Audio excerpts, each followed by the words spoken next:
দেশীয় ক্রিকেট কোচদের উন্নয়নে বিশেষ ট্রেনিংয়ের ব্যবস্থা করেছেন বিসিসি। বিসিবি সভাপতি আমিনুল ইসলাম বুলবুলও ওয়ার্কশপে নিজেদের অভিজ্ঞতা তুলে ধরছেন। 12 জন টেস্ট ক্রিকেটার সহ 32 জন কোচ এই ওয়ার্কশপে অংশ নিয়েছেন।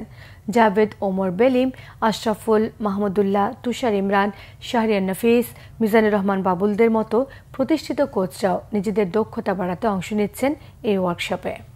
আমাদের এখানে এমার্জিং টিম আছে, আন্ডার-19 টিম আছে, এজ গ্রুপ টিমগুলো আছে, ন্যাশনাল টিম আছে। সেখানে আমাদের কিন্তু specialist batting coach, bowling coach, fielding coach ওগুলো তৈরি করতে হবে। তো এইটাই আমাদের প্রথম স্টেপ, যেখানে আমরা মনে করেছি যে আমাদের দেশীয় স্পেশালিস্ট কোচ শুরু করতে হবে। এবং স্টেপ নাম্বার 1 এটা আমরা ব্যাটিং কোচ দিয়ে শুরু করছি, এবং যে দুজন লোক নিয়ে এসেছি আমার চোখে তারা বিশ্বসেরা, তাদেরকে চিন্তা করছি আমাদের জাতীয় দলের ক্রিকেটার যারা আছে আমরা তাদের সবাইকে আমরা লেভেল 2 কোচ বানাবো। এই জন্য যে তাদেরকে কোচের জন্য অপেক্ষা করতে হবে না, তারা নিজেরাই তাদের ছোট ছোট প্রবলেমগুলো সলভ করতে পারবে।